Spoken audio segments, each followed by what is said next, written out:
I've been away for a while due to some personal things. I've relocated for right now and getting settled in. I have been settled in, but I lost one person that was helping me with the Kenneka Jenkins case and just haven't felt motivated to research it anymore, much less make videos. I think I was close to something. If I gave a different email address for Reddit, I haven't checked it. The password would be somewhere else and I need to get it. I will do that in the next few days. I think I did put one on there and may have had people who wanted to help, so I apologize if you have been trying to get in contact with me. I have been checking YouTube periodically and it's a disappointment. I assume Jasmine and her team went to Washington for a debriefing, but they are back on YouTube trying harder than ever with no one to challenge what they are saying. And I wonder how many of these other people were sincere to begin with.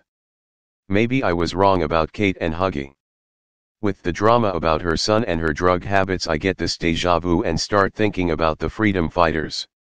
I haven't watched Straight Drop, but I don't need to know that he is either staying up all night, or at least pretending to wanting you to stay up with him to watch videos of a girl that the police said was not Kenneka Jenkins, or stare at a corpse all night. It seems like they all have their own special way of pulling the wool over your eyes. Maybe that was the idea all along and it's just too obvious to ignore now. Maybe I was fooled by Kate and Huggy because they are the best actors. I think the answers are in the police reports. I'm no more into this than I was when I stopped, but that's where to start. The transsexuals who were killed off who made the reenactment are a big part of it too. I haven't been able to look into Jasmine and her connection to all of it anymore, but to get started I think you have to focus on those other things. The police report, the shooting, and the transsexuals are the tip of the iceberg. I have finally got into the Las Vegas shooting while I was away. I believe more than ever it was connected, and Jasmine and Jordy, Friedman, and the Biological Resource Center are the links, but again, if you are focused on Kenneka, that would be getting ahead of yourself. Witnesses in the Las Vegas shooting have been killed off much like the transsexuals were. It's so obvious that even a Fox News person, Tucker Carlson, is questioning it. I saw that shooting in Texas coming, and when I went on Reddit I saw that Anonymous did too. There is a lot of truth out there in all of it. I believe Kate may have been paid all along, but the internet, technology, and things like that play a big role too. She is right about that. The backdoor that Intel has in their hardware that the girl mentioned who called Zach TV. That's very real and something you should be concerned with if you are serious about security. Google was and had their own people looking into it.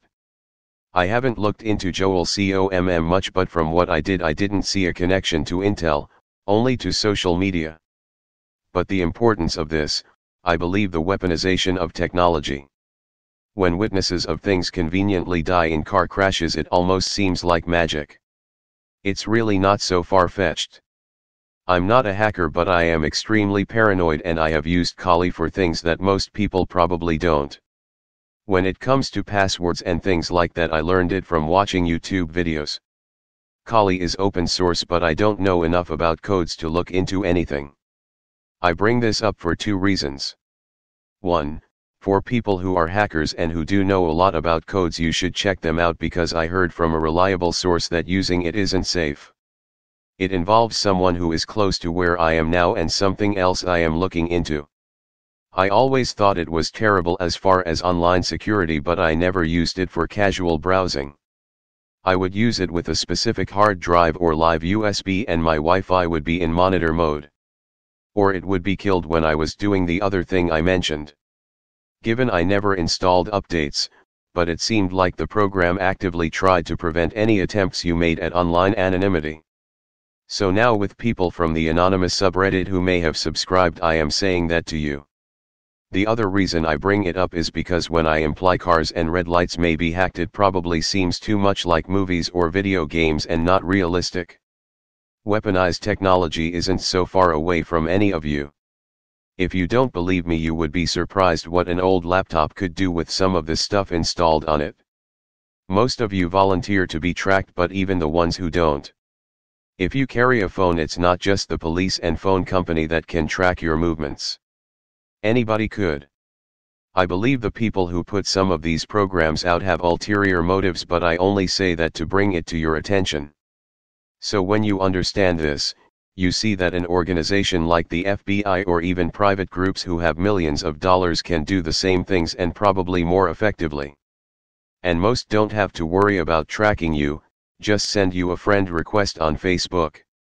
For that reason I may start making videos that have to do with things like that also. Online security, communication, and making sure technology isn't used against you. If the FBI sees you as inconvenience, then you will have to make a suicide pact with your disabled daughter. For those of you who don't know, that's a reference to one of the witnesses in Las Vegas.